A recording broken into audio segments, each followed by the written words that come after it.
Assalamualaikum warahmatullahi wabarakatuh. Let me introduce myself. My name is Hanifa Amira Salwa, Indonesian Language and Literature Education Study Program, Department of Indonesian Language and Literature, Faculty of Language and Art, Medan State University. I will explain briefly from the video I watched entitled Think Fast, Talk Smart Communication Technique. Yang membuat menarik saat saya lihat video tersebut adalah tentang talk smart.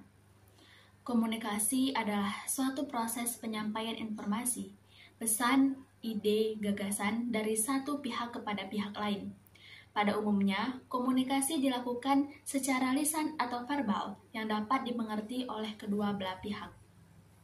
Walaupun konteks tips yang di-share di video ini talk smart in spontaneous situation, namun bermanfaat untuk kita pakai atau kita gunakan sehari-hari. Yang pertama itu ada manage your anxiety. Rasa cemas yang kita hadapi saat menghadapi orang baru, menghadapi orang banyak, adalah sesuatu yang normal. Ada beberapa teknik yang dapat kita gunakan dalam mengelola rasa cemas tersebut. Yang pertama ada great anxiety. Sambutlah rasa nervous yang sedang kita rasakan. Tarik nafas dan hembuskan perlahan. Dan katakan kepada diri kita bahwa, yap, saat ini saya sedang nervous. Yang kedua ada reframing how you deal the situation. Kondisikan situasi yang ada, bahwa kita bukan akan memberikan performance. Kita tidak tampil di depan, namun kita sedang dalam situasi melakukan dialog atau kita sedang mengobrol. Ada satu kalimat dari Matt tentang bagaimana kita bisa mengkondisikan suatu presentasi di hadapan banyak orang menjadi sebuah situasi ngobrol.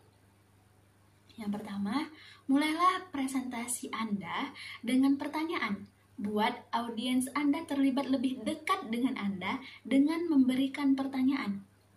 Pertanyaan adalah cara alami membuat audiens Anda melakukan dialog atau mengobrol dengan Anda. Saat audiens atau rekan Anda memberikan respon, hal ini membuat Anda merasakan bahwa Anda sedang dalam diskusi. Pertanyaan bisa retoris, di mana jawaban yang diperlukan hanya iya atau tidak, atau menanyakan pendapat atau informasi dari audiens dari rekan Anda. Yang kedua, untuk menjaga situasi dialog, gunakanlah kata-kata dialog dalam menyampaikan ide-ide Anda.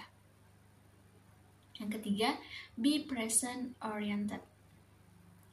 Merasa khawatir dengan ketidakpastian akan menambah kecemasan. Dengan menjadikan diri Anda sepenuhnya sadar, fokus pada kondisi saat ini, tidak mengkhawatirkan yang akan terjadi, akan mengurangi kecemasan Anda. Lakukanlah hal-hal yang membuat Anda menjadi lebih fokus dan sadar akan kondisi saat ini. Ada beberapa teknik dan tips sederhana yang dapat meningkatkan kekuatan komunikasi kita. Yang pertama ada activity and remember. Apa yang membuat kita merasa sulit untuk menyampaikan pendapat kita dengan spontan adalah diri kita sendiri. We block ourselves. Kita takut salah. Kita ingin menyampaikannya dengan sempurna. Jadi, diri ini sendiri yang harus bergeser dari jalan yang kita tutupi tadi. Teknik yang dapat kita gunakan untuk spontanitas kita dapat keluar adalah short the wrong name. Teknik ini membantu kita untuk mengabaikan otak kita yang secara bertahun-tahun sudah terbentuk untuk berpikir memberikan reaksi dengan benar.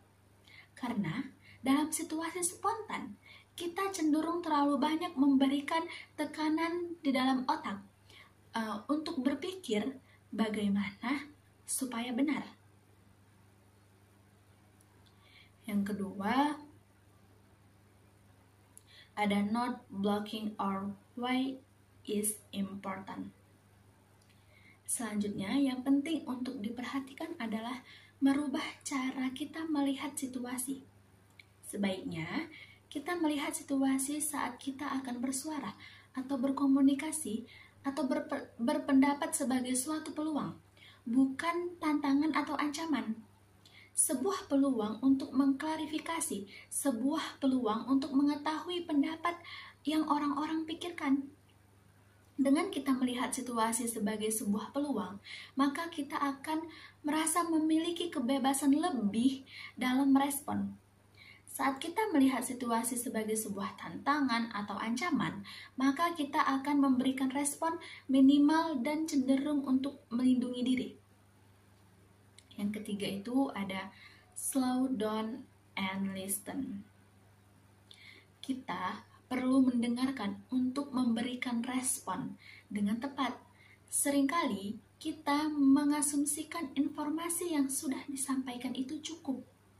Sebelum semua informasi disampaikan, otak kita sudah loncat ke depan untuk melakukan analisis dan memperkirakan respon apa yang akan diberikan. Sebelum semua informasi kita benar-benar dengarkan sepenuhnya. Yang keempat, setelah kita mendengarkan dengan benar, maka selanjutnya, how will we give response? Langkah keempat ini dapat kita lakukan dengan cara tell a story. That's all I can say. Thank you.